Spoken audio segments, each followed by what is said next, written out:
cavalière. Allez Emilia, allez c'est bien Emilia, 24 ans seulement, la première victoire de sa carrière. Cet homme est un génie. Cet homme est un génie, c'est Mozart sur les skis. Oui, le 5 sur 5 pour Justine Brezan, c'est la folie dans les tribunes. C'était un martin pêcheur, et bien là c'est un martin tireur. Un drôle d'oiseau qui s'envole avec une carabine dans le dos. Il a oublié de mettre des balles dans ses chargeurs apparemment. C'est bien dommage. Bonjour à toutes et à tous et bienvenue pour ce nouvel épisode du podcast Biathlon en live, votre podcast 100% biathlon. On va revenir sur l'étape suédoise, avant-dernière étape avant le grand final à Oslo, et autant vous dire qu'on a plutôt le sourire. Merci Eric, Julia, Lou et les autres. Je suis comme à l'accoutumée très bien entouré avec Marine. Ça va Marine ? Bah ça va et toi ? Ouais, nickel. Cassandre, salut. Salut!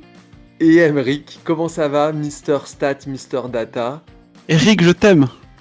Voilà. Nous t'aimons, Emeric. C'est tout ce que j'ai à dire. Sans plus attendre, on va revenir sur cette étape d'Östersund. Allez, c'est parti!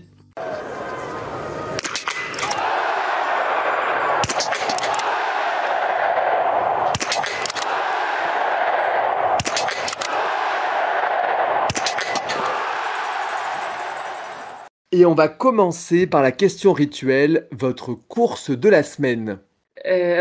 Pour moi, ce sera la Mastart Homme. Bon, c'est vrai qu'on n'a pas trop souvent vibré sur les courses masculines cette saison. La faute à assez peu de suspense, même si j'adore les Norvégiens et Johannes. Leur absence a permis à cette Mastart d'être vachement intéressante et du coup on a pu observer la magnifique prestation d'Eric qui continue de monter en puissance et qui nous a offert de jolies émotions et même s'il monte en puissance, j'avoue que je l'avais pas vu venir à ce point-là et voilà, ça fait super plaisir. 3e place, magnifique, dans le dernier tour en lutte avec Johannes Dalleux. Ouais, bah oui, la Mastart Homme, c'était quand même incroyable, mais pour changer un petit peu, je vais dire le relais féminin, parce que il y a eu de la bataille de bout en bout, il y a eu toutes les équipes favorites ont tenu leur rang, ou la majorité en tout cas, et on a stressé pour le petit globe du relais avec l'Allemagne notamment, où il fallait absolument que la France finisse devant. Et donc, ça a donné une très belle course. Et au final, c'est un happy ending. Donc, ce sera la course de la semaine. Et oui, tout à fait, Cassandre. Surtout qu'on se rappelle que l'an dernier, on avait vécu une grosse désillusion pour le petit globe. Donc là, il l'est pour nous. Hein. C'est bon. Oui, là, il n'y a plus de normalement, je crois que Romain a préparé aussi une étagère. En plus, je pense qu'il va en falloir beaucoup. Ouais, ça commence à se remplir en Bretagne. Hein. Les globes sont par là-bas. Et bah pour moi, ça sera aussi la Mastart Homme, hein, parce que Eric, tout simplement. Et pour moi, je me permets d'ajouter la Mastart Femme, parce qu'on a quand même 2 Françaises sur le podium. Et moi, j'ai vibré vraiment Julia Simon, qui a 19 sur 19 et qui a loupé juste la toute dernière balle, mais qui avait fait une course un peu à la Christiansen, c'est-à-dire tout le temps devant. Et Lou, impressionnante aussi, qui termine les 2 Françaises derrière Doro, et une 3e Française, Caroline Colombo, aux fleurs. Donc moi c'était la Mastart Femme aussi que je voulais souligner. Passons donc à la Coupe du Monde dames avec un petit point sur les globes, parce qu'il y a encore plein de petits globes à jouer. Et puis il y a le gros globe dont on va parler longuement. Mais sur les petits globes, c'est intéressant puisque, à part le petit globe de l'individuel qui est pour Lisa Vitozzi, les autres globes sont encore en jeu. Donc je fais un petit rapide tour. Donc on a sur le sprint, on a Denise qui a 14 points d'avance sur Dorothea Virer et un peu plus sur Elvira Heuberg. Sur la poursuite, c'est Julia qui est en tête devant Elvira et Doro. Sur la Mastart, c'est également Julia devant 2 Françaises, Anaïs Boucher-Chevalier et Lou Jean Monod. Et en Coupe des Nations, la France et un bon petit matelas sur la Norvège et la Suède. Et ben, j'avais envie de vous entendre parler donc de ce petit globe du relais et puis et de cette Coupe des Nations où la France est en tête. Comment expliquez-vous cette domination et le fait que les Françaises sont la première nation cette année? Est-ce que selon vous, c'est amené à durer les saisons prochaines? J'ai plusieurs explications. Peut-être que le départ d'Anaïs Bescon et le fait que Justine ne soit pas là, ça l'a peut-être permis à certaines de se libérer. On en a déjà parlé. Hein. Ouais. Je pense que ça a été très libérateur pour certaines personnes. Et du coup, ça a permis aux filles qui étaient du coup derrière de venir se confronter aux meilleurs sur la Coupe du Monde. Et puis, à côté de ça, on en parle aussi, les Suédoises qui sont aussi pas vraiment à leur niveau, les Norvégiennes où il y a des absentes et tout, les Biélorusses pas là, les Russes pas là. Donc ça, c'est des facteurs qui expliquent aussi le fait que la France, en plus d'avoir un niveau très très dense et des filles très performantes, bah du coup ça aide forcément à être sur la première marche du podium. Est-ce que ça va continuer par la suite? J'espère grandement. Mais au vu de la forme actuelle puis l'âge de nos filles, il y a de fortes chances que ça perdure encore la saison prochaine. À part Anaïs Chevalier-Boucher qui a 30 ans cette année là, ou peut-être 31, 30 ans. Je sais plus. Ouais, Non, 30 ans, voilà. 30 ans. Sinon, elles sont toutes quand même aux alentours. Julia, 25, 26. C'est ça, Marine? Elle va avoir 27. Elle va avoir 27, ouais. Caro, elle a le même âge. Sophie est plus jeune. Lou, un peu plus jeune aussi. Derrière, tu vas avoir Paula qui va arriver, qui a quand même un gros potentiel. Je pense qu'il y a de quoi voir venir. J'ai oublié Chloé aussi. Hein. Chloé, qui est toujours là, toujours présente. Et le retour de Justine, normalement. Le retour de Justine l'année prochaine. Non, franchement, il n'y a pas à avoir peur pour la saison prochaine. Ça promet encore si tout se passe correctement, s'il n'y a pas de pépins, d'avoir encore une saison. On peut lutter pourquoi pas aller. On n'a pas encore validé cette année la Coupe des Nations, hein, comme tu l'as dit. Mais c'est quasiment fait, hein, franchement, vu les résultats qu'il faut que les filles fassent sur le sprint d'Oslo. Je vois pas comment ils pourraient nous échapper. Et pourquoi pas encore aller chercher une très belle place l'année prochaine à ce classement de la Coupe des Nations. On a 219 points d'avance et on rappelle qu'on prend les 3 meilleurs du pays sur les courses qui ne sont pas les courses comme la Mastart. C'est que les sprints individuels. Voilà. Sur les courses individuelles, en tout cas. Donc il reste un sprint en fait. Il reste que le sprint, ouais. Et il faudrait qu'ils nous reprennent énormément de points, quoi. Là, oui, il faudrait que les Norvégiennes ou les Suédoises ou les Allemandes fassent top 3, 3 filles sur les 3 premiers matchs du podium, et que nous, on n'ait aucune fille, je crois, dans le top 40, 50, un truc comme ça. Donc. Oui, autant ça paraît dire quand même... que ce serait... ouais. Là, c'est même plus que Julia qui a une main et 4 doigts sur le globe. Là, on a une main, 4 doigts, plus 3 phalanges quasiment posées sur le globe. Hein. Je vois pas comment il peut nous échapper. Hein. C'est comme le petit globe du relais, le globe des nations, c'est pas quelque chose qu'on a eu si souvent dans l'histoire, donc ça fait plaisir, quoi. Oui, c'est preuve de la densité de l'équipe, donc c'est vrai que c'est peut-être pas comment dire. Il y a Julia et puis toutes les autres autour qui font de belles places, des résultats, etc. Mais il y a des nations qui ont déjà gagné, on va dire, en ayant plusieurs filles qui étaient vraiment... Par exemple, si on prend genre les Norvégiennes, c'était beaucoup Tiril Mart, etc. etc. Mais là, on est plus dans de la vraie densité.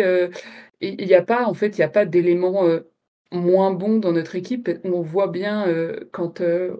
sur le globe du relais, toutes les filles ont eu la chance de courir un relais et toutes les filles ont participé à l'obtention de ce globe. Donc ça, je trouve ça très représentatif.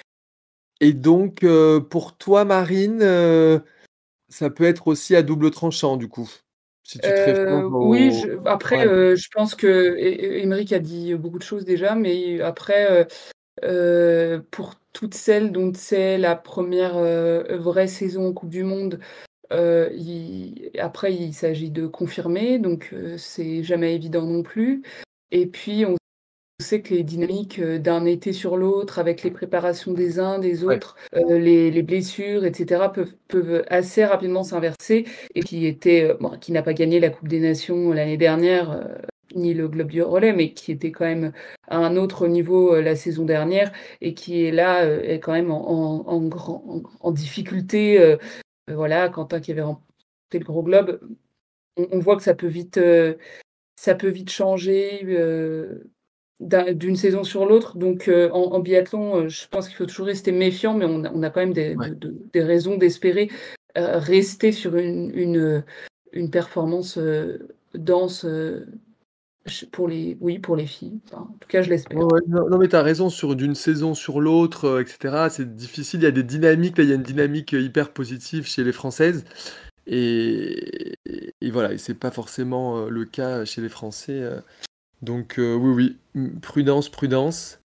Et puis c'est amené à continuer, je pense, cette bonne dynamique. Après, domination, même cette année, je trouve pas que ça soit une domination quand on voit tellement comment c'est serré les courses féminines, le classement général féminin. Donc ça peut facilement tourner à l'avantage de l'un ou de l'autre, tellement c'est serré. Donc on a de bonnes chances de continuer sur cette bonne dynamique.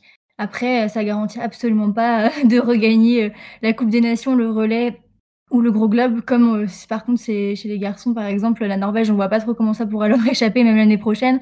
Là, pour les filles, c'est quand même différent pour l'équipe de France.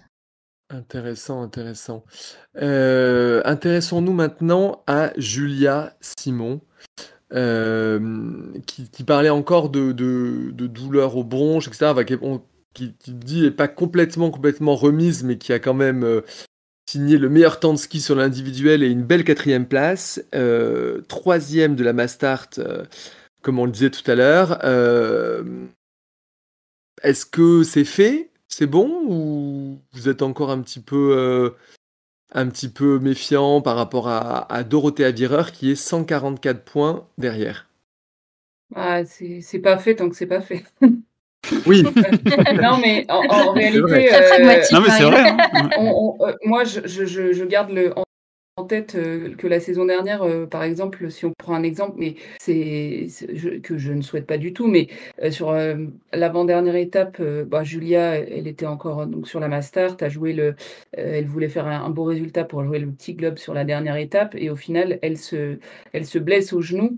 Et sur la dernière étape, donc elle était là, mais à ski, elle n'était plus là. Et du coup, elle a fait Ouais. des résultats où vraiment elle était en difficulté. Et ce que bien sûr, je ne souhaite pas, mais il reste un sprint et une poursuite qui font deux courses en une. Donc, se louper sur le sprint, c'est aussi s'enlever, voilà, comme l'a fait Elvira le Ah oui, week-end ça dépend dernier. Enfin, voilà. ouais. On n'est pas à l'abri de rien du tout. Donc, tant que ce ne sera pas validé mathématiquement parlant. Et puis, bon, après, c'est sûr qu'il faut que derrière ça suive Doro, etc. Mais Doro, elle n'a pas du tout de pression. Le globe, elle l'a déjà eu 2 fois. Donc, à la limite, est-ce que c'est pas dans ces conditions que on est le plus, comment, Relâché. le plus relâché, le plus efficace. Enfin, on l'a bien vu ce week-end. Alors, voilà, tant que ce sera pas fait, on est toujours un petit peu sur la réserve et je pense que c'est le cas de Julia aussi, qui ne crie pas du tout victoire, pour l'instant. Ouais, ouais, ouais. Ouais, c'est important que pour elle, elle crie pas victoire après de notre côté. Non, parce que il y a toujours possible d'avoir des aléas, et cetera, mais d'un point de vue sportivement parlant, Oui, non, moi, oui, je commence à on vraiment est confiant, voilà. ouais, je commence à vraiment avoir du mal. En fait, je trouve que c'est marrant parce que si c'était pas une Française en tête, si c'était une Denise Herrmann, une Dorothea Virer et tout, on serait là, non mais c'est plié, il n'y a plus aucun espoir pour revenir, 150 points c'est énorme. Alors que là, parce que c'est Julia Simon et qu'on a tellement peur qu'il y ait quelque chose, qu'on espère, qu'on soit heureux et qu'au final elle le gagne pas, comme on essaye tous les podcasts de trouver une adversaire. C'était Elvira, ça a été Lisa, maintenant c'est Dorothea. Moi j'ai envie de dire ça va le faire. Mais on essaie de conjurer le sort, Cassandre. Ouais, mais faut être confiant. Bon, pas trop, ne te blesse pas, mais à part ça, le Covid s'est passé, on croise les doigts. Alors maintenant, passons à Lou Jean Monod, qui est donc 2e de la Mastart, qui a fait un très beau relais. Et j'ai envie de vous demander si elle a passé vraiment un cap là, selon vous, et si pour la saison prochaine, elle peut revoir ses objectifs à la hausse. Oui, clairement, pour moi, elle a clairement passé un cap et encore plus depuis janvier parce que, au début, bah, voilà, elle découvrait pas la coupe du monde, mais c'était quand même, les toutes premières fois où elle, faisait plusieurs étapes, d'affilée, toutes les courses et cetera, où on «comptait» entre guillemets sur elle. Les relais, elle est tout de suite, très vite pris, une place importante, elle a très vite fait de très bons premiers relais et puis là depuis janvier, bah, elle a fait, beaucoup de top 10. Alors j'ai pas le chiffre exact, mais en tout cas, elle fait que des bonnes performances. Enfin, il y a jamais une semaine où on a dit qu'on était, déçus de Lou Jean Monod. Donc elle s'installe en cadre dans l'équipe, féminine en termes dans le relais, mais en termes individuels aussi et donc bah, elle Ouais, a elle est passé un cap 11e là. Ouais, et 11e du si général. Ouais, ouais. ouais et si elle confirme pas l'année prochaine, bah, pour ma part, entre guillemets, «ça serait une petite déception» parce que vraiment, du coup, j'ai envie de compter sur elle sur, les autres années. C'est jamais facile de confirmer et voilà, mais je pense qu'elle a largement, les moyens pour, espérer plus, pour, viser plus, pour viser, bah, de toute façon, elle est déjà 11e, voilà, le top 10 du général pour, partir en vrai cadre, pour viser des podiums. Elle en a déjà fait 2 en individuel. Donc j'espère vraiment que ça va continuer sur cette dynamique et que oui, elle va, s'entraîner tout l'été, dans l'optique d'une victoire et j'en doute pas. Ouais. 1 point derrière, Anna Heuberg. Ouais, donc là, top 10, Top 10, c'est à pas mal, portée hein? de ouais. Ce sera pas facile. Ouais, Ouais. je suis d'accord avec le fait qu'elle va sûrement revoir ses objectifs à la hausse et de toute façon, Lou, elle est assez ambitieuse. On remarque souvent dans ses interviews qu'elle est très exigeante avec elle-même. Après, je pense à la jurisprudence, Voigt parce on a l'exemple parfait, pour, l'illustrer, c'est que c'est jamais évident de confirmer après avoir fait une bonne, 1re saison en coupe du monde. On voit Voigt qui, donc 2 ans auparavant, gagne le Gros Globe de l'IBU Cup, qui Ouais. la saison dernière fait une super saison en coupe du monde, voilà, je sais plus exactement son classement général, mais elle avait fait au moins un podium individuel, le relais, olympique, elle est sur le podium et cetera. Donc très belle saison pour sa 1re saison en coupe du monde et cette année, elle était déjà quand même un peu plus en retrait, donc confirmer, c'est pas facile, sur la sur le long terme, mais c'est tout ce que je lui souhaite. De toute Ouais. façon, elle a des raisons d'être plus ambitieuse, en tout cas pour la saison prochaine. Vanessa Voigt, là, je regardais 13e, du général comme l'an dernier pour l'instant. Donc elle se maintient quand même à un bon niveau. Oui, oui, Mais oui, oui, elle mais a pas progressé. Enfin, elle a pas moins ouais, flamboyante, en tout cas. ouais. Moins de performances, majeures. Hem, Caroline Colombo, et ben, 5e place de sa carrière, enfin meilleure performance de sa carrière avec la 5e place sur la Mastart, qui a bien assuré pour son premier relais sur la coupe du monde. Est-ce que vous êtes surpris? Est-ce que voilà, ça vous ravit? Bah, moi, je suis pas surprise. Non, je pense que, justement, elle a pas mal, d'expérience, enfin, elle a plus d'expérience finalement en coupe du monde que d'autres, parce elle y Ouais, est quand même pas mal montée ouais. finalement et qu'il y a des gens comme ça qui aussi savent, se sublimer en relais et qui voilà, elle est plus âgée que Lou, que Sophie, donc je pense que et puis, en IBU Cup, même quand, les courses individuelles n'étaient pas forcément, les meilleures, en relais, elle a toujours, su, être à la hauteur. Donc, je suis pas étonnée, depuis le temps que je demande qu'on lui donne sa chance, je suis très heureuse qu'elle ait pu, prouver, ce qu'elle valait et apporter, sa plus-value, à l'équipe, puisqu'elle avait fort à faire, notamment à chaque fois en étant sur des relais en compagnie de Ingrid Tendrevold, qui n'est pas, Mmh. une Ouais. tange du circuit. Ouais. Bah ouais, pour revenir sur sa progression, moi je commençais à me dire qu'il était temps que ça performe en fait. Comme le disait Alexis Boeuf, on le sait depuis des années que c'est une fille qui est très très forte à ski, qui est du même âge que Justine et Julia. Et on attendait que ça passe en fait. Moi je commençais vraiment à Ouais. me poser des questions à savoir si vraiment un jour si ça allait cliquer, qu'elle allait réussir à aligner le ski et le tir. Bah, jusqu'à la mi-saison, j'y croyais plus. Je commençais vraiment plus du tout y croire, hein, et je l'avais dit sur les podcasts, notamment même après le Grand Bornand, ou peut-être même encore après Rupo, je sais plus. Et là, bah, elle me fait bien mentir, et franchement, je suis bien content pour elle, qu'elle réussisse enfin. Et Mm. comme elle le disait, avant, peut-être qu'elle essayait de tout faire un peu trop en même temps, et là, elle arrive à prendre son temps, faire une chose à la fois. Et ben, franchement, si ça paye et que ça continue dans cette dynamique-là, bah, ça peut aller que dans le bon sens, ça peut que s'améliorer. Et franchement, j'en serais très très heureux. Et puis pour le futur de l'équipe de France, c'était très bien. On en parlait tout à l'heure pour la Coupe des Nations, bah, ça serait encore une biathlète de plus, une arme supplémentaire pour l'équipe de France en vue de ce classement-là, pour les futurs relais, pour Milan Cortina 2026, comme elle l'a dit en interview d'après-course. Son gros objectif, je suppose, du coup, vu que c'est dans maintenant 3 saisons, 2 saisons et demie, hein, enfin ouais, 2 saisons. Franchement, ouais, il était temps, mais ça paye, et franchement, tant mieux. C'est top. Si je peux rajouter quelque chose, peut-être le fait qu'on lui fasse confiance pour des relais enfin, et le fait qu'on lui ait permis aussi de courir une course en Coupe du Monde, sur les championnats du monde justement, d'être titulaire, ça c'est parce que, bah, mine de rien, je veux dire à part la France, toutes les autres nations, heu, profiteraient volontiers d'une Caroline Colombo en tant que titulaire dans leur équipe. Donc, je pense que le fait de lui avoir donné sa chance et de lui avoir montré qu'on lui faisait confiance, ça lui permet aussi de se libérer de ça. Et c'est ça, ouais, cette saison, là, avec les absences, ça libère pas mal de gens, hein. On voit Caroline, on voit Sophie, Lou, Julia, enfin tout le monde, quoi. Le fait d'avoir plus d'opportunités, plus de confiance des coachs, un peu, ouais, ça libère tout le monde. Et c'est Ouais, bien. elle l'a dit tout à fait en interview que c'est vraiment de sentir voilà, que tu fais partie de l'équipe en titulaire, que et ben ça lui a donné des ailes, et c'est vrai que c'est très important, hein, le regard que les entraîneurs, que les gens autour posent sur toi aussi, les médias aussi, enfin, c'est tout un ensemble qui positionne ou pas un athlète aussi au plus haut niveau, quoi. Et Donc, puis elle a pas oui. flanché aussi parce que sur les 2 relais qu'elle a fait, elle jouait des petits globes sur ses 2 premiers relais. Ouais.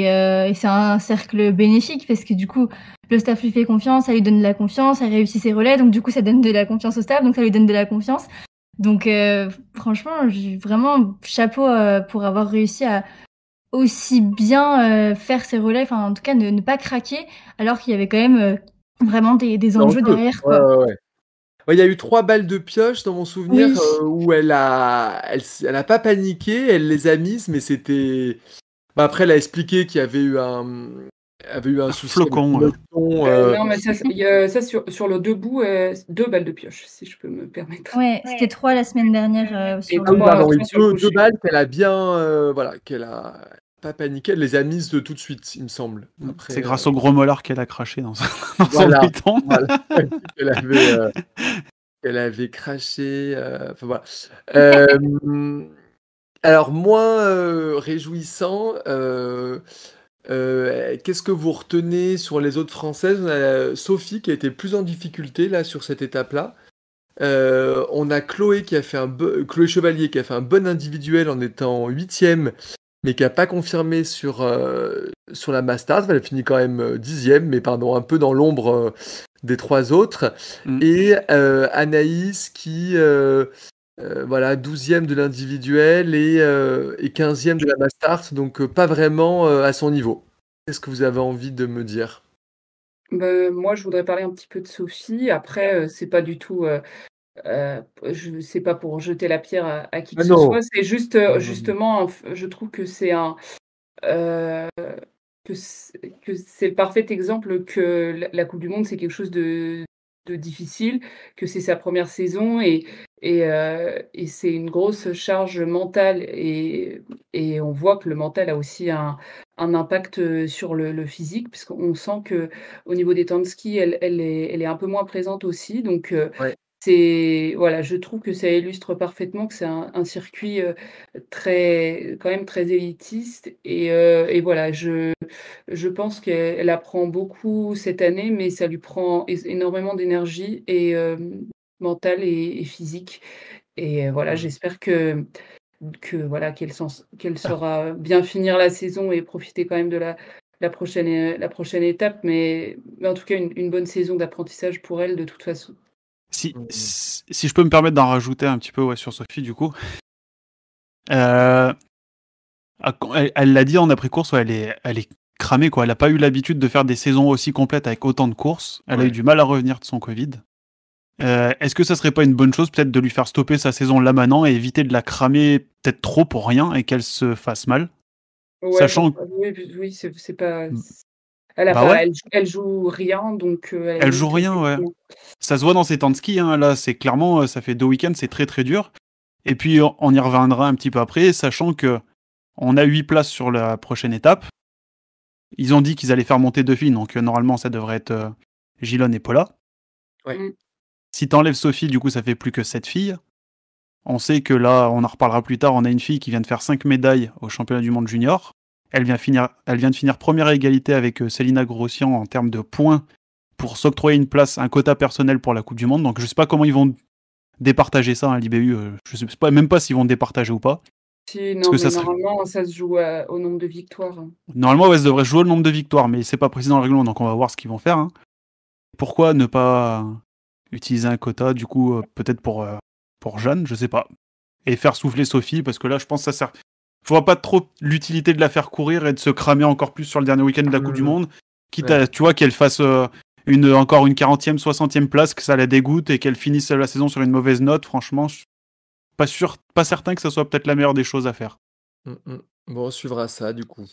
Ouais. Le choix du staff, en lien avec elle, je pense, avec l'athlète, savoir comment elle se Oui. mais c'est vrai que parfois, couper, on le voit avec Emilien, avec d'autres, parfois c'est gage de... Parfois, oui, il faut savoir dire stop. Hein. Ouais, tout à fait. Cassandre, tu peux nous parler d'Anne-Sophie, ouais.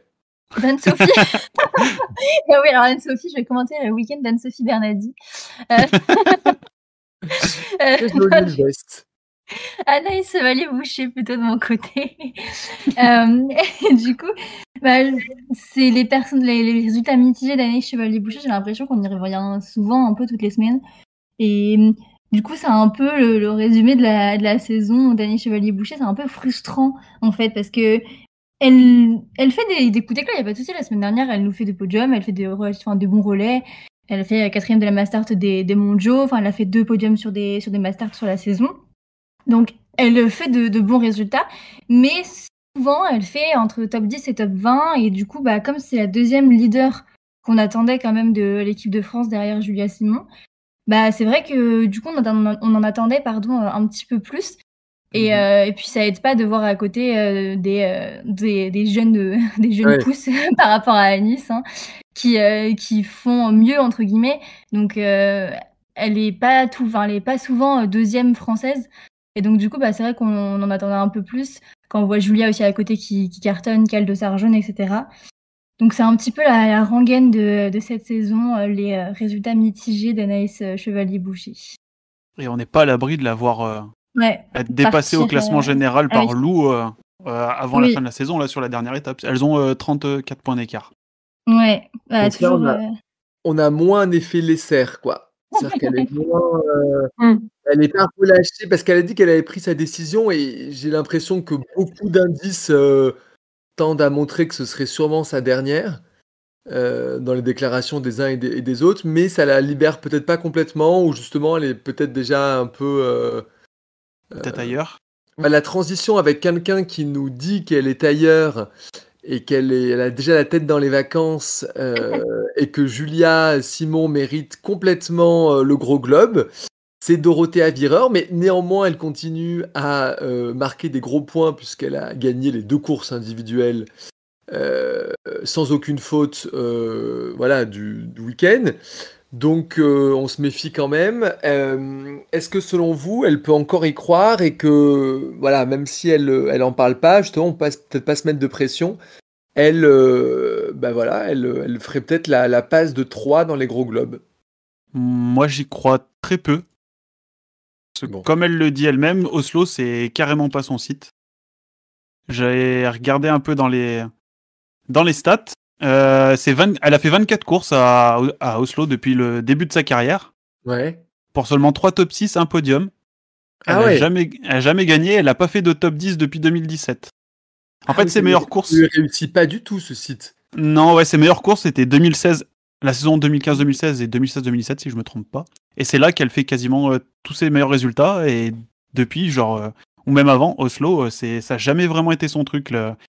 La dernière étape de Coupe du Monde, enfin, même les saisons où elle a gagné, elle a performé. Mais si tu prends un résultat d'ensemble, comme elle le dit, hein, c'est Oslo, ça lui réussit pas. Et puis, non, là, je pense elle sait que le classement, c'est. Enfin, Julia.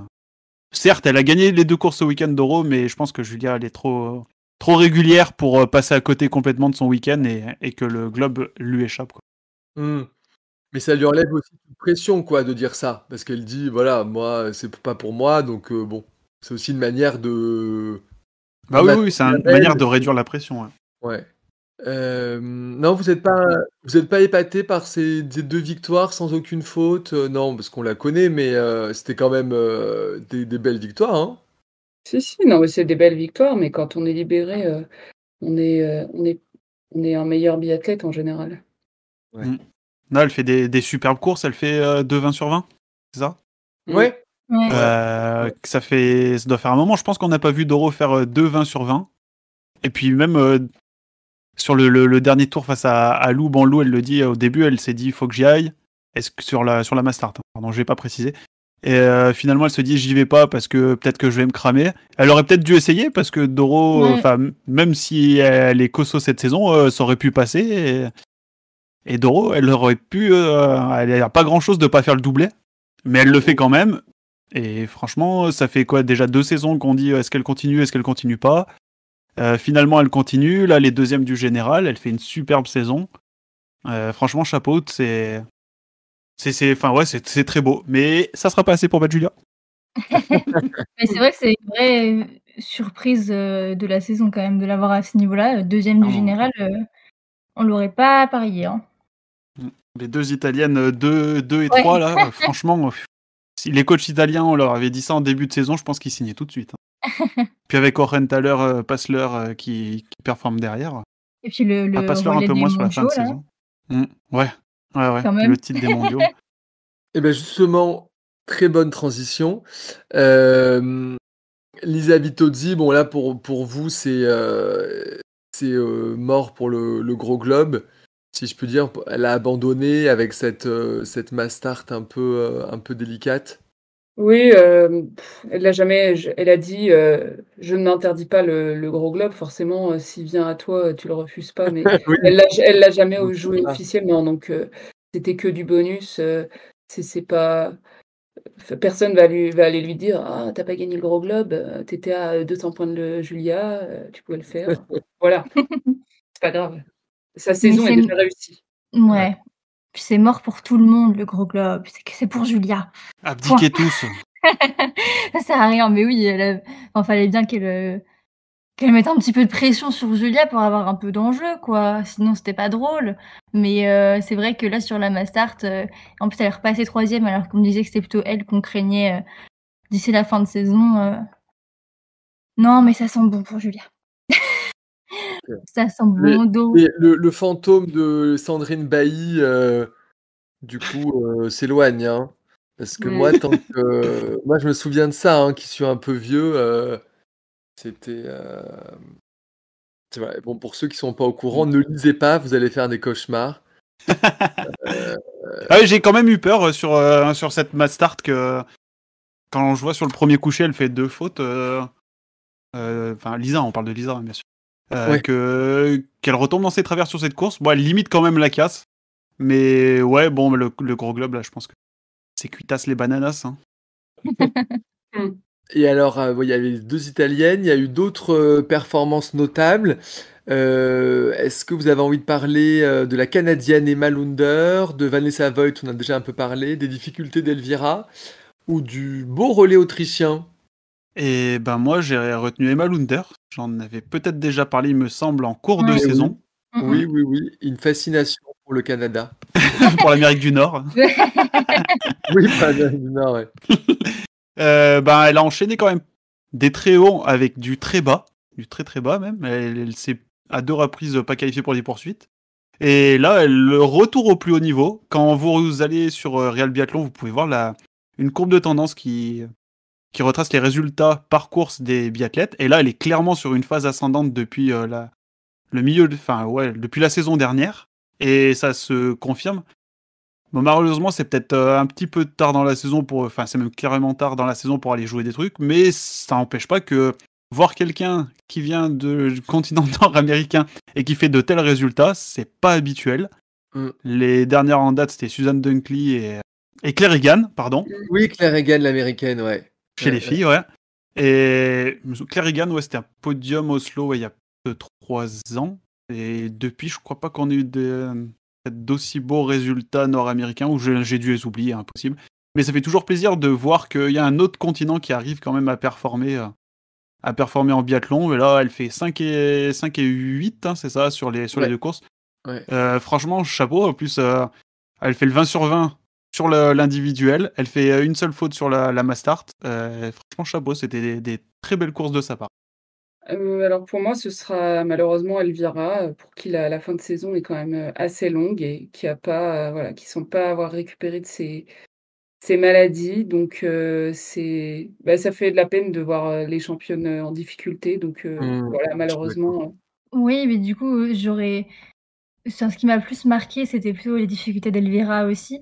Mais pour en choisir un autre moment, je vais plutôt prendre les belles places de Vanessa Voigt. On en a déjà un peu parlé la semaine dernière, il me semble, qui avait du coup eu des difficultés sur ces championnats du monde, qui a remonté la pente. Et puis là, qui fait vraiment de très beaux résultats cette semaine. Donc merci Vanessa, parce que je t'avais mis dans mes pronos. C'est très intéressé, je vois. À peine. Est-ce qu'il y a d'autres performances que vous voulez mettre en avant durant cette étape? Moi, Polona Klemenčić, du coup, qui confirme sa belle forme aussi du moment, un peu comme Emma Lunder. J'en parlais juste avant. Je m'attendais pas à la voir à ce niveau-là. On s'attendait plus à voir une certaine autre ancienne biathlète qui a du mal sur cette fin de saison. Et non, 10e. Elle fait quoi? 10e sur l'individuel. Mais surtout, elle a des temps de ski qui sont honorables. 15e temps de ski, 10e temps de ski bon, après la Master, que 30 filles, mais bon, 10e temps de ski quand même. C'est consistant. C'est beau à voir quand même d'une petite nation comme la Slovénie. Et j'espère que ça va en inspirer encore d'autres qui sont en dessous et qui sont très prometteuses. Donc, très content de la voir ici aussi. Bravo à elle. Mais pour moi, ce sera comme ce que j'ai dit avant, et je généralise, mais les Suédoises qui étaient vraiment en deçà à domicile, alors que souvent, c'est vrai que souvent l'étape est en début de saison et on les voit débouler podium sur podium, etc. Et là, la fin de saison est compliquée. On a Anna qui est encore à peu près dans le game, même si elle ne monte pas sur le podium, mais sinon les autres, c'était vraiment très compliqué. Ah oui, parce que là, c'est vrai que la première Suédoise sur l'individuel, c'était Elvira 20e, quoi. Pique, hein. Donc, effectivement, ça confirme ce que tu dis. Et je vois même pas Anna sur l'individuel. Si, Anna, elle fait 23e. Elle fait 23e. 23e avec 3 fautes. Elles font 20, 23, 25. Donc 33, après 40, 45, c'est pas ouf. Non. Ils devaient être un peu déçus, les supporters suédois. C'est clair. C'était pas la bonne semaine. Non. Ouais, ils vont peut-être aller gagner en Norvège, du coup. C'est encore mieux. Pour se venger un petit peu. Chez leur frère ennemi. Ouais. Ouais, Cassandre, toi, t'étais sur le fartage. Bah ouais, parce que quand on regarde les temps de ski des Françaises, elles sont vraiment dans les tout meilleurs. Je crois que c'est les 3 meilleures de l'individuel, avec après d'autres dans le top 10. Et là, sur la masse, pareil, les 2 premiers, on a le premier, deuxième, 4, 5, 7. Donc bon, après, la Sophie qui était, on l'a dit, un peu plus en difficulté en ce moment sur les skis. Mais donc, les Françaises sont sans doute en forme, mais je pense que pour avoir de tels résultats collectifs comme ça, il faut aussi de très bons skis. Et Éric Perrault le rappelait même dans son interview là après la Mastart. Donc vraiment un bon partage. Souvent on n'hésite pas à le dire quand ça va pas, et les athlètes aussi parfois disent que c'était la glisse, etc. Mais du coup c'était vraiment sympa de le rappeler que cette semaine, c'était vraiment du très haut niveau. Et puis c'est cool que Éric Perrault le rappelle et remercie les techniciens quand ils gagnent. Enfin, quand ils gagnent. Il fait 3e, mais presque gagné. Ouais, Ça valait une victoire. Hein. Ouais. non, mais tu fais très bien. Je vous propose qu'on passe maintenant à la Coupe du Monde Hommes avec les Bleus. On a déjà parlé d'Éric Perrault. Est-ce que, Aymeric, tu pourrais nous faire un petit point sur les quotas? Tu as parlé des quotas pour les féminines et pour les hommes. Combien de Français on va pouvoir encourager à Oslo? On pourra en encourager plus que prévu. Mais pour reprendre les propos de Stéphane Boutiot, du coup, l'équipe de France, l'encadrement tricolore, ne souhaite pas sélectionner des biathlètes qui végètent en IBU Cup. Donc il y aura que 5 garçons au départ du sprint à Oslo. Donc sans grande surprise. Ouais. Il a dit qu'il végète. C'était assez fort. Ouais, c'est fort, mais bon, après c'est mots. Hein. Oui, non, pas totalement tort non plus. Hein. S'ils les prennent pas, c'est parce que les résultats ne suivent pas. Même si, bon, pour certains, et je pense qu'ils auraient quand même pu avoir une chance d'aller courir quand même une course supplémentaire en Coupe du Monde, ça leur aurait pas fait de mal. C'est toujours de l'expérience prise, hein, même si on sait qu'ils allaient pas jouer les victoires. Et du coup, je pense que on aura le 5 majeur hein, qu'on a eu, auquel on s'attend. Donc Quentin, Antonin, Fabien, Oscar et Eric. Et petite stat du coup qu'on avait vu passer sur les réseaux et qu'on ne va pas oublier de rappeler, c'est que si cette semaine qui arrive là à Oslo, on n'a pas de victoire chez les hommes, ça serait la première fois depuis la saison 1996-1997. Ah Donc les gars, Eric, on compte sur toi. Eric, Quentin, Fabien, Anto, Escar, là vous avez la pression. Hein. Ouais. Effectivement, ce serait vraiment un mauvais signe après l'année du gros globe de Quentin. Oh là ouais, ça serait un sacré contre-coup. Hein. Là on est sur la gueule de bois magistrale. Olympique là, grosse gueule de bois. Trop fêté l'année dernière à la fin de la saison. Ah non mais ça serait 6 mois de fête à Dubaï avec Dorothea. Ah ouais non mais c'est une claque mais quand même assez monumentale. Hein. Tu passes d'une saison où Quentin il surdomine les débats. Bon, avec le contexte qu'il y avait, Johannes, c'était pas sa plus grande saison. Là, cette année où tu peines à faire des podiums, t'as pas de victoire.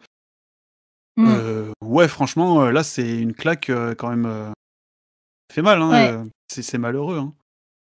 Puis les Norvégiens, ils trustent tout, quoi. Enfin, la France est en deçà de l'année dernière, mais les Norvégiens sont quand même complètement sur une autre planète.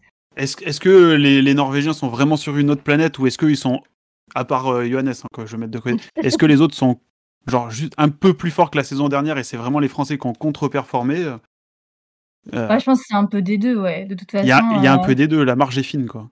Ouais. Parce que bon, Laigrid, Christiansen, ils nous font quand même des saisons de mal. Laigrid, il était quand même déjà monstrueux l'année dernière, il est quand même 2e du général. Christiansen, il était fort déjà l'année dernière, il est un peu plus fort cette saison. Dalleux, l'année dernière, on sait ce qu'il avait fait, hein, il n'était pas là. Là, au moins, quand c'est pas un Norvégien, c'est un autre, quoi. Enfin, il y a vraiment toute l'équipe de Norvège qui performe à très haut niveau, sans compter qu'il y a une place sur le podium qui est déjà prise. Plus le fait que forcément que les Français performent un peu moins l'un dans l'autre, du coup, ça fait pas beaucoup d'opportunités de podium et encore moins de victoires, quoi. Mais parce que là, la stat, c'était pour en individuel. Les courses individuelles. Ouais. Okay. Heureusement que cette année, on a le titre de champion du monde. C'est vraiment l'arbre qui cache la forêt, hein, cet hiver. L'expression, elle est... On m'a pas nommé l'expression. Bon, pour se mettre un peu de baume au cœur, on va parler d'Éric Perrault. Eric, je t'aime. Eric. Bon, clairement, il est en train de passer un cap, de changer de dimension. Est-ce que pour vous, malgré son très jeune âge, hein, il a à peu près 3 mois de plus que le premier podium de Martin Fourcade. Donc on est quand même sur ce niveau-là de précocité, un peu plus tard que Johannes, mais... Mais non, mais ça va pas du tout, 3 mois, il est totalement en retard. Oui, il est en retard, mais il l'a fait. Et, voilà, est-ce que vous le voyez évoluer un futur top 10 la saison prochaine? Enfin, quel rêve avez-vous pour lui, en fait? C'est ça ma question. Si je peux commencer, on en a parlé entre nous sur nos discussions, à comparer du coup, comme ils l'ont fait sur la chaîne L'équipe, l'âge de premier podium d'Eric avec les autres grands biathlètes. Je pense qu'il faut pas s'arrêter là-dessus. Oui, c'est quelque chose d'exceptionnel qu'il fait, mais il faut pas commencer à trop le mettre dans la case du c'est le nouveau Martin. Oui. Donc ces débats, je pense qu'il faut vite qu'on passe à autre chose. On en parle une fois, 2 fois, ok, c'est bon. Mais il faut pas qu'on rentre là-dedans parce que si jamais il se met à pas réussir, tout le monde va dire tu réussis pas. Hein. Faut lui laisser le temps. Il a que 21 ans. On le voit physiquement, il a pas encore son physique, il est pas à sa forme finale. Il a pas. C'est comme les Pokémon, ils évoluent. Il est pas encore à sa forme podium, finale. C'était vraiment, il était tout frêle par rapport aux deux autres. Il a encore de la masse, il a encore à s'étoffer physiquement. Mais comme je disais en préparant, il part d'une base qui est déjà très solide. Il a clairement le potentiel pour incarner le visage du futur de l'équipe de France. Il faut lui laisser le temps. Il a que 21 ans. Je rappelle que quand 2026 va arriver, moi je l'ai mis en rigolant, hein, mais il aura que 24 ans. Donc c'est encore très très jeune pour des premiers mondiaux, des premiers Jeux Olympiques. Donc faut lui laisser encore le temps. C'est exceptionnel ce qu'il fait, mais laissons le temps faire. Ne lui prenons pas la tête en commençant à le comparer avec des Martin, des Johannes, des machins. Chaque biathlète est différent, chacun fait une carrière différente.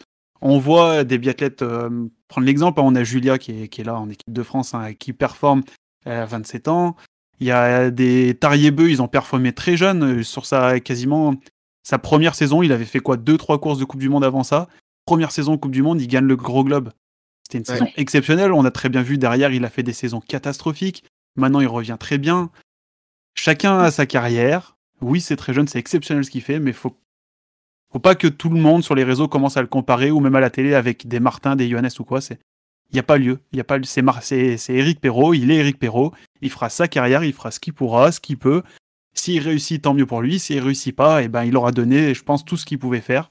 Et il faut pas rentrer dans ce jeu-là, je pense.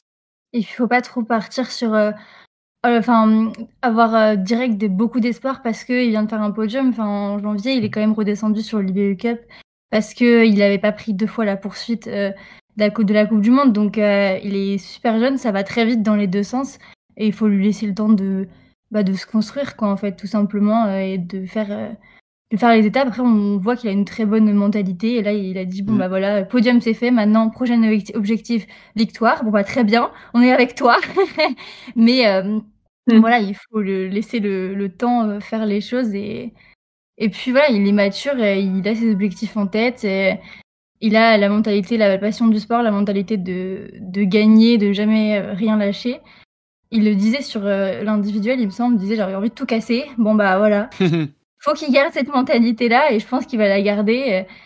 Et voilà, juste comme tu disais, ne pas trop comparer et laisser faire les choses pour pas trop lui tomber dessus. Déjà, ça serait bien de jamais tomber sur les biathlètes quand ils font une mauvaise perf, mais encore plus quand on a 21 ans et qu'on a l'avenir devant nous et qu'on n'est pas du tout encore complètement le biathlète affirmé qui sera dans 5, 6, 7 ans. Mais tu fais bien de le rappeler, hein, il donne l'image d'un biathlète qui a la belle mentalité parce que il est redescendu d'une IBU Cup, il a pas bronché, il a gagné. Il est descendu même encore plus loin, il est même retourné courir jusqu'au SAMC National Tour, donc qui est le championnat de France. Il s'est frotté à des jeunes de son âge qui sont encore sur les championnats de France. Et il a gagné. Il s'est imposé avec une marge d'avance, une énorme marge d'avance. Il a continué à se battre, il est revenu, et là, il est là où il en est aujourd'hui. C'est preuve quand même d'un niveau, d'une mentalité il a une mentalité de champion, de grand. Tout est dit, je crois. Alors, parlons un peu d'Antonin Guigona et Fabien Claude. Voilà, qui ont fait quand même un bon relais, parce que la France a terminé 2e, avec un premier podium pour Oscar Lombardo. Mais ça a été quand même un peu plus difficile. Comment est-ce que vous expliquez ça, mis à part la chute d'Antonin sur la Mastart, qui évidemment explique sa contre-performance. Mais voilà, est-ce que vous avez des éléments d'explication cette semaine un peu difficile? Mais à mon tour je vais pas faire la mère fouettard. En fait, il y avait deux options. Soit c'est vrai qu'ils jouent pas leur place en Coupe du Monde, Ah non. donc la pression, c'était, je pense qu'ils se la sont. Comment parler français? Ils se sont peut-être mis la pression tout seuls en se disant c'est maintenant ou jamais, voilà. Enfin, je sais pas. Et ils auraient pu ressentir de la libération au fait d'être propulsés au statut de leader en l'absence euh, voilà, d'Emilien, de, de Quentin. Et malheureusement, ça n'a pas trop été le cas. Et on l'a vu, le plus libéré, c'était Eric. Et voilà, ils ont pas su se libérer de ce, de cette pression qu'ils se sont mis finalement.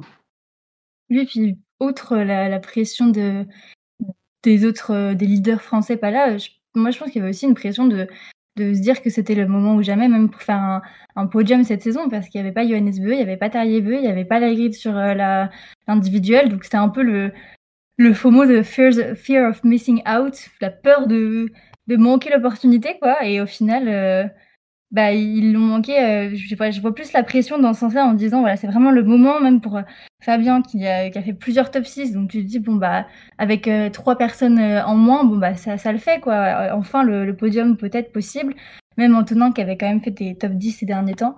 Et au final, ils ont pas réussi à mettre les balles, à aligner les étoiles pour justement profiter, comme Bénédicte Doll a pu le faire, par exemple. Ouais, et puis le premier podium d'Oscar Lombardo sur le relais. Bah ouais. On avait un relais quand même composé de Oscar et Eric. Donc il y a beaucoup de gens qui nous voyaient peut-être ne pas finir sur le podium, qui nous voyaient en tant que second couteau, relais moins fort que d'habitude. Bah, quand tu vois le relais norvégien de qui il était composé et celui de l'Allemagne, on faisait clairement pas office de favori. Et de voir du coup Eric et Oscar sur ce podium en relais, franchement, chapeau à tous les deux. Oscar, premier relais. Ouais. Tu te rends compte, premier relais, tu fais un podium. Mm. Sacrée performance, le type. Hein. Enfin, même. C'est. Ouais. Franchement, un peu chapeau. comme Caroline, il a réussi à mettre ses balles de pioche, quoi. C'est quand même le plus important. Je sais plus qui c'est comme coach dans l'équipe de France qui dit, mais les balles de pioche, on les met. Et voilà. Ouais, il les met. Il s'est pas laissé le choix. En plus, il fait ses 3 fautes sur le debout, je crois, ou Ouais. à un moment où il a pas le choix, quoi. Il a ses 3 fautes, il a ses 3 balles de pioche, il doit les mettre, il les met. Après, sur le premier relais, donc c'est un peu un ton en dessous des deux autres, mais fallait quand même y aller, il faut quand même le faire. Et chapeau Oscar, il a fait un très très beau relais et il mérite amplement son premier podium en Coupe du Monde. Il fallait que ce soit dit. Alors, je propose qu'on passe à la planète biathlon avec un petit point sur les globes, où là, pour les hommes, c'est quand même bien avancé. Sprint poursuite pour Johannes Beu. Et en revanche, sur le petit globe de la Mastart est plus indécis parce qu'on a Vetle Christiansen devant Dalleux et Sturla. Donc tout va se jouer le dernier jour, dimanche 19 mars. Et pour la Coupe des Nations, c'est également réglé. C'est les Norvégiens qui vont l'emporter. Mais la France est deuxième. Ouais. Pas mal, pas si mal. Donc oui, par rapport à l'image, c'est vrai qu'il y a une 1000 points d'écart, donc c'est quand même... Par rapport aux filles, ça choque, hein. Il y a 300, même pas 300 points d'écart, là t'en as 1000. Ouais, mais les Allemands ou les Suédois font pas mieux que les Français. Ouais. C'est quand même à noter. Oui, on se dit qu'on fait une mauvaise saison, mais on est quand même deuxième devant l'Allemagne, la Suède. Voilà. Donc, et on est champion du monde. Les Allemands sont pas champions du monde. Et on a le petit club du relais mixte. On a le club du relais mixte. Voilà. On a battu les Anglais au rugby, ça n'a rien à voir. Voilà. Il y a des points positifs quand même à aller chercher, même chez les hommes. C'est pas... Non, mais... tout n'est pas négatif. Non, tout à fait. Quelqu'un qui s'est illustré sur un individuel qui a fait son premier 20 sur 20 en carrière sur ce format-là, c'est Bénédicte Doll. Est-ce que vous avez été surpris de cette performance ? pas vraiment pour ma part, Ah bon? parce que Benedict Doll, si tu enlèves les 3 monstres norvégiens, Vetle, Sturla et Johannes Bö, bah, il est 3e du classement général des autres. Donc en l'absence de 2 de ces monstres-là, pour moi, c'est pas étonnant qu'ils finissent sur le podium. D'autant plus qu'il n'y a pas Tarier non plus, donc un concurrent principal encore en moins. Il n'y a pas Samuelson. Franchement, il faisait clairement partie des favoris pour les courses de ce week-end. Quand je dis qu'il était 3e, il était déjà 3e du classement des autres avant d'arriver sur Ouais. Östersund. Hein. Ouais. Donc non, il fait quand même pas une saison dégueulasse, même si bon, les mondiaux, il est passé à côté.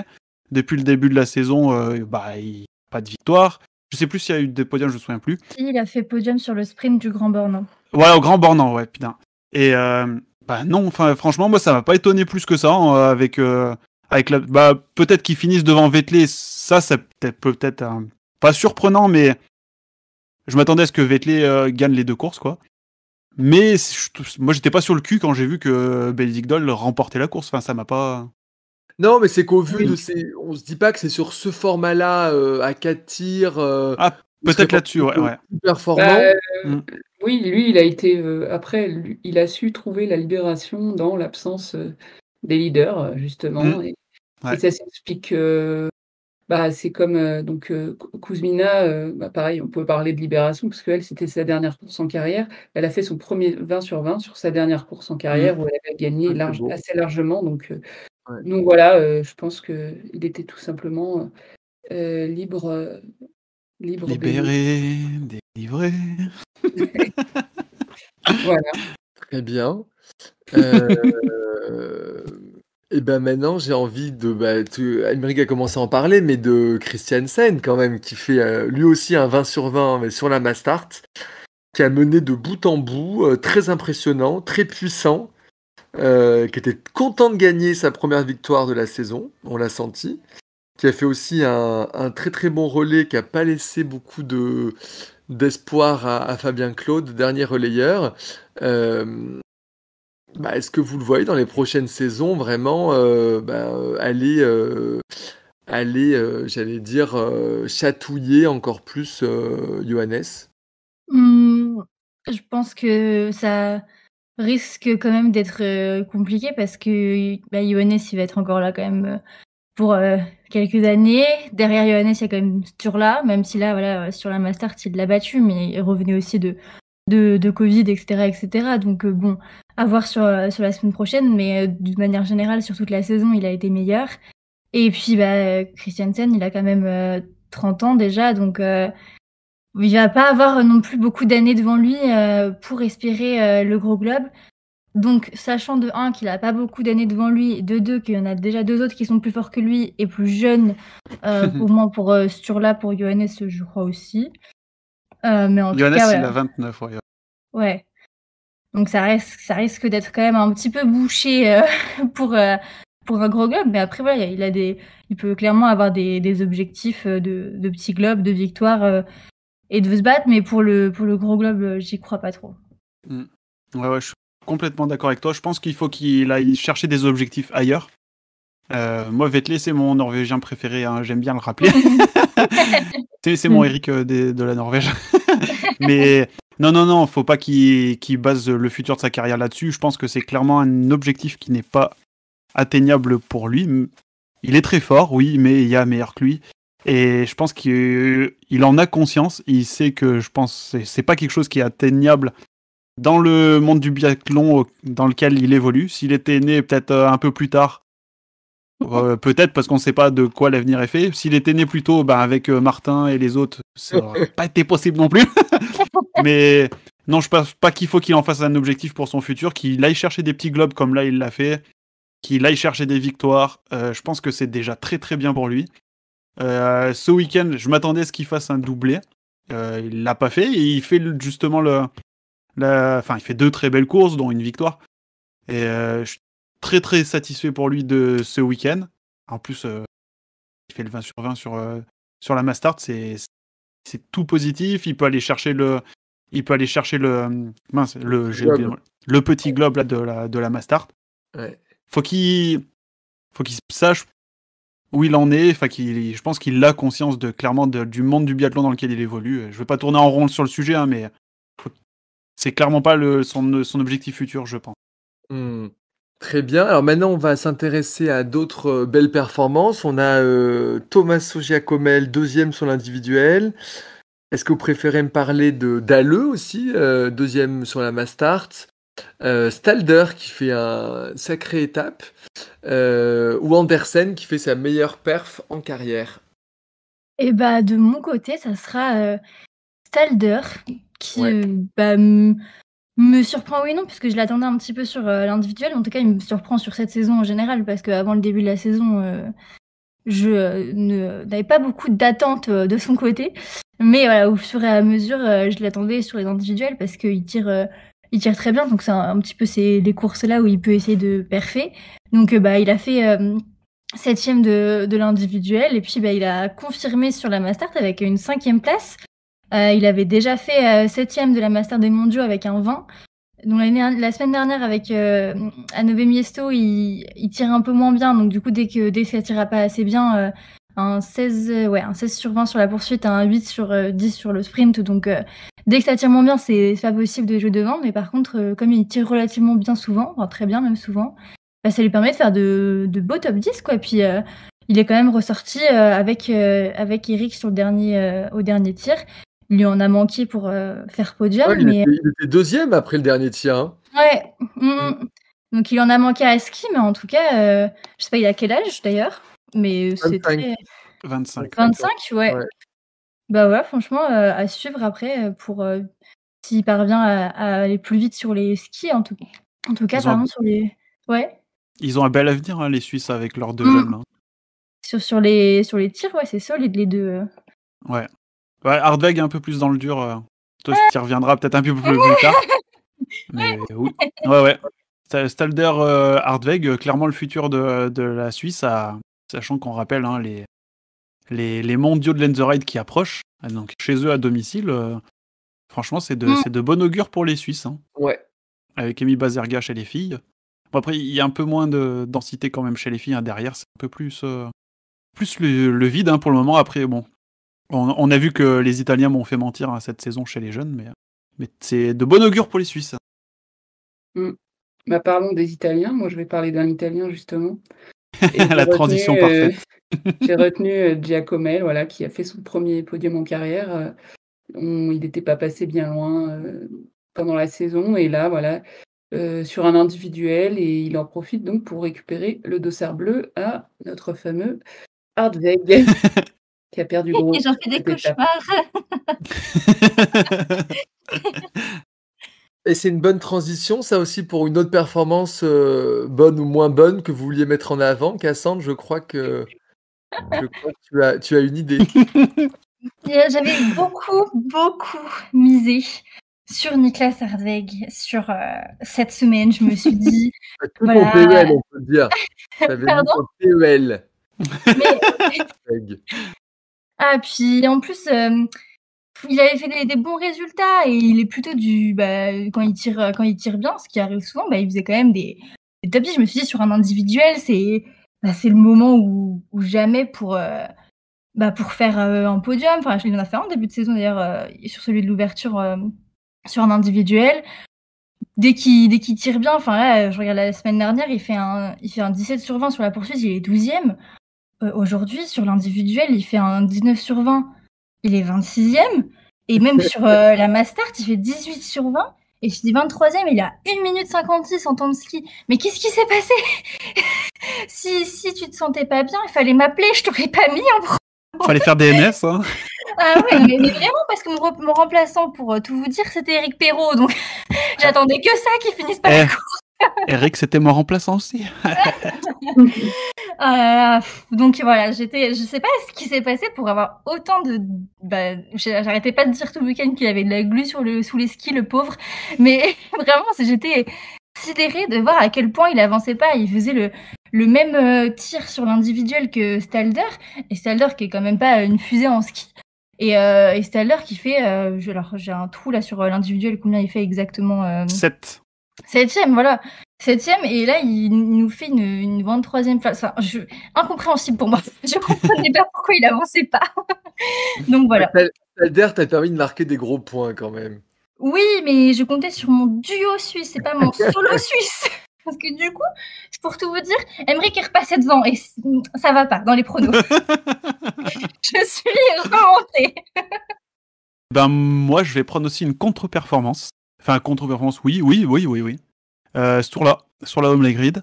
Bon, il revient de Covid, il était malade, ça explique peut-être cela. 19e temps de ski, 13e place, avec pourtant le 18 sur 20. 13e, sa plus mauvaise place de la saison. Oh là là. Il était jamais sorti de la cérémonie des fleurs, et là, patatras, 13e. Il découvre les pierres. Ça, ouais. C'est quand il n'y a pas les fleurs. Ouais. Là, le gros globe, ça c'est terminé du coup, mais enfin, c'était terminé avant le début de la course, que je veux dire. Mais il revenait pour jouer le globe de la Mastart. Là, il a combien 47 points de Vettel. Ça risque d'être très compliqué pour aller chercher le globe. Ah ouais. Ouais, exactement. 47 points sur une course, ouais, ça va être compliqué. Ouais, sachant que sur la Mastart, Vettel est obligé de marquer des points. Ça va être dur. Je vois pas finir Vettel dernier quand même sur la dernière Mastart à Oslo. Hein. Non. Non, je vois bien le petit globe pour notre ami Christiansen. Mais on verra ça donc dimanche 19. Marine, tu n'as pas de...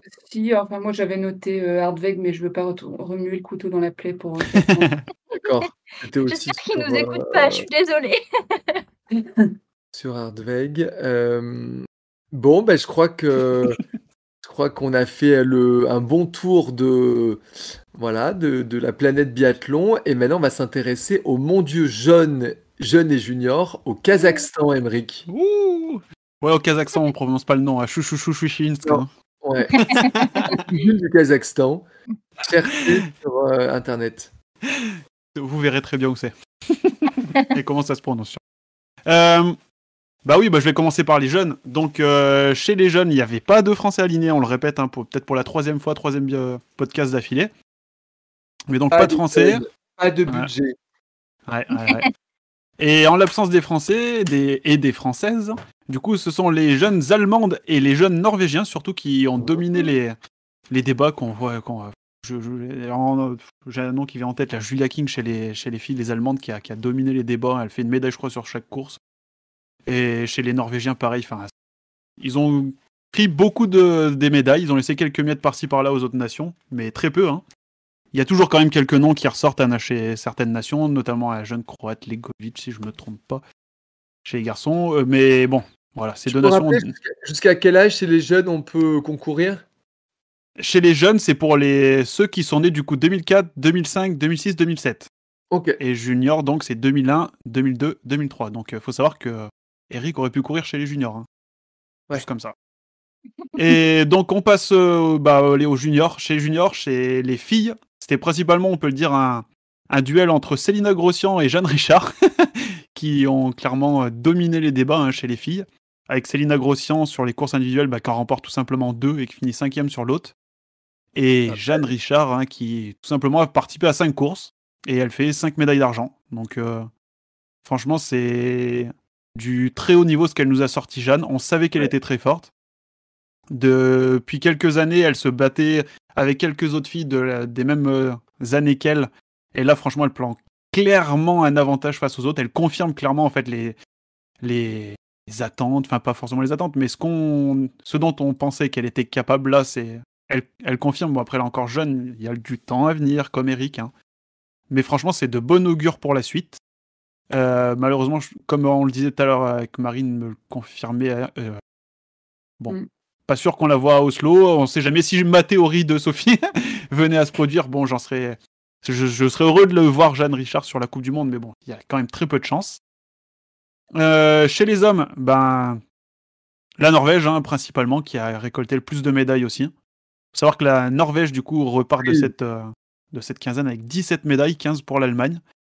Il y a eu quelques médailles pour d'autres pays. Il y a une médaille historique quand même pour la Nouvelle-Zélande, avec Campbell Wright. Ah ouais, un néo-zélandais, vous avez bien entendu. Hein. il remporte le sprint. Et franchement, c'était une performance en plus de très haut niveau. Il met un super temps, meilleur temps de ski, il gagne la course.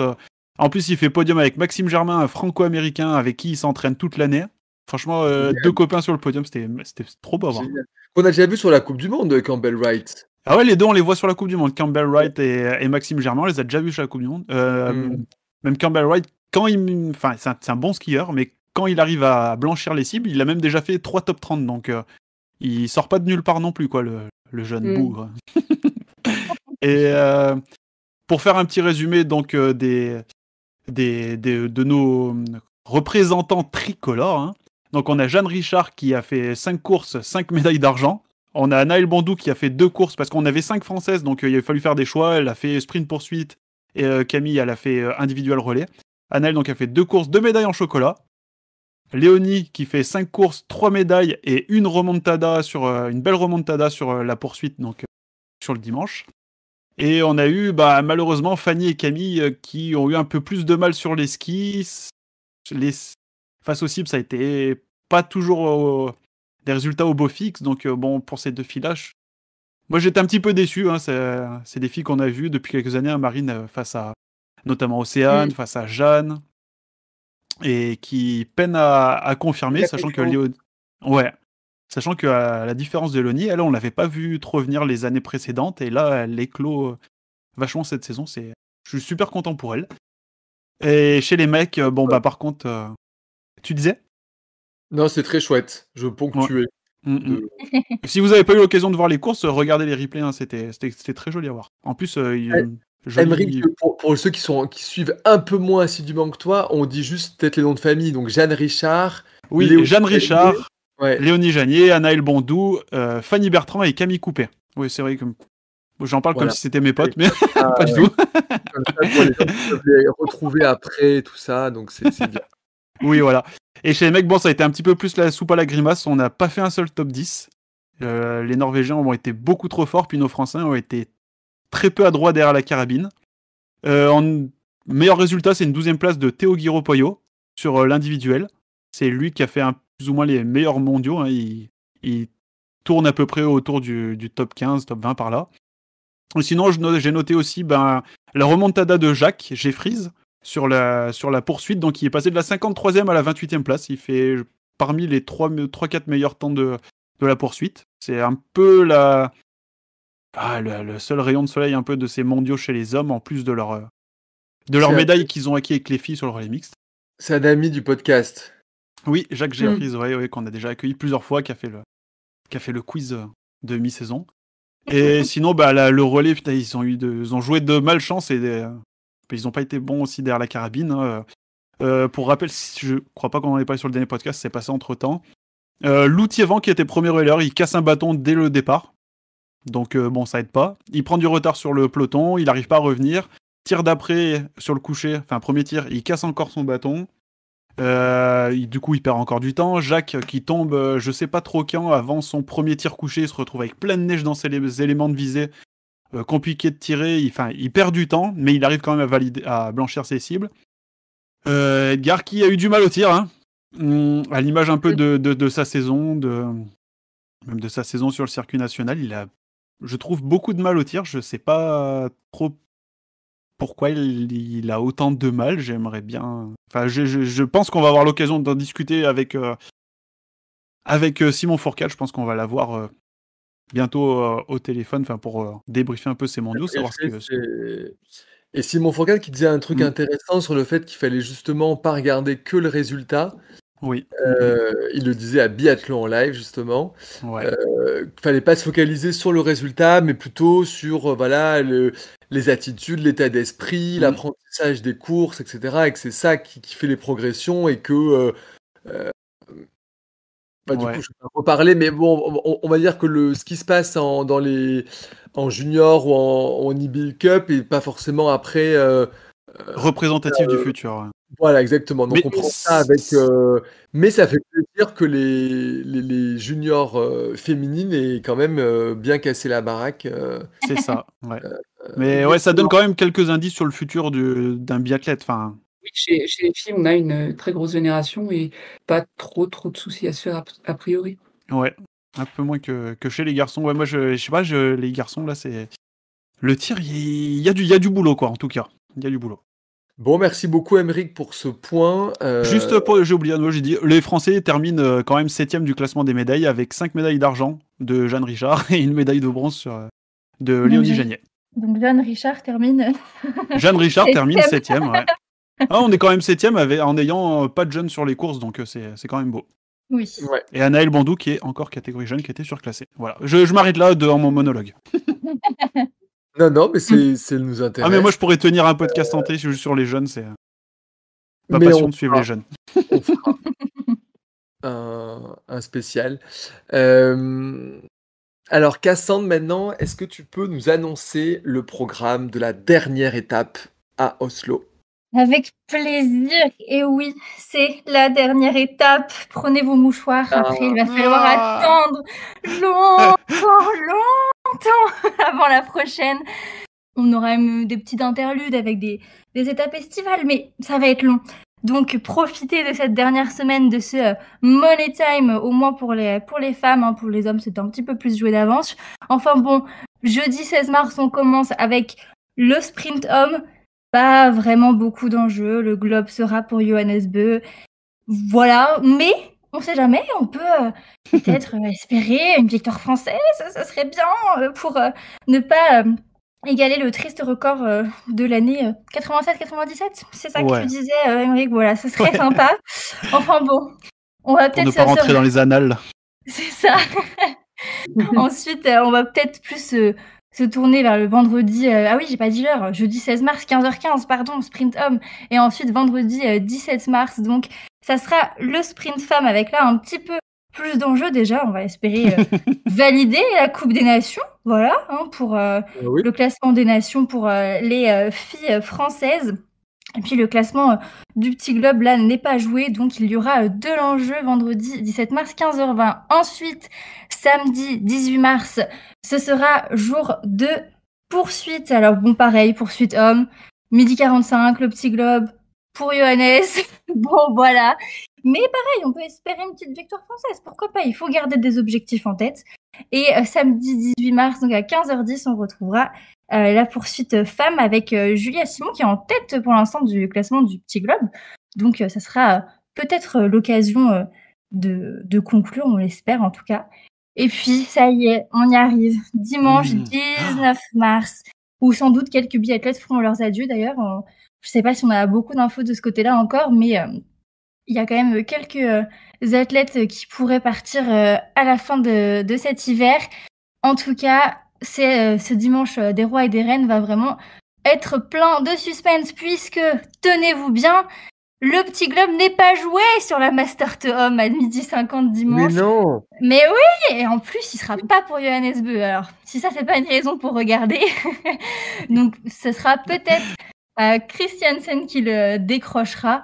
Ouais, il sera norvégien, quoi. Oui, mais il faut trouver, voilà, il faut un peu de motivation.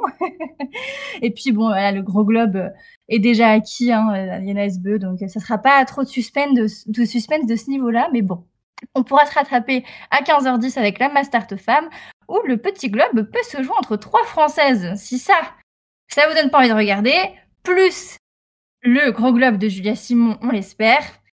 Franchement, en plus... le Big Boss Roman sera sur place pour récupérer tous les petits globes et les ramener chez lui sur son étagère.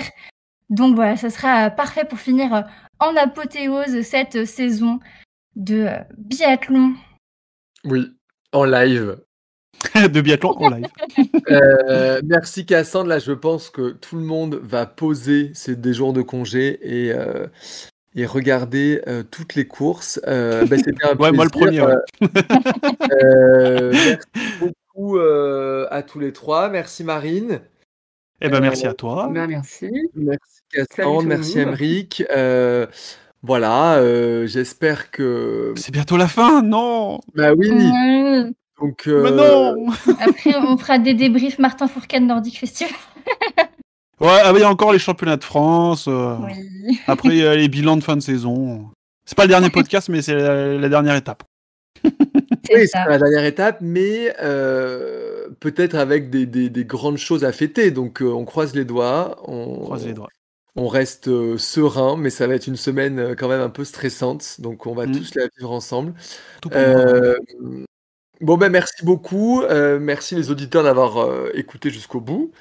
Et mettez des commentaires et des étoiles voilà, sur toutes les applis de Allez podcast liker, YouTube. Likez, abonnez-vous. partagez. Compte, de Biathlon Live. Lisez les articles, suivez les lives. Et à très vite. Merci beaucoup. Ciao, ciao. Ciao, ciao. Ciao.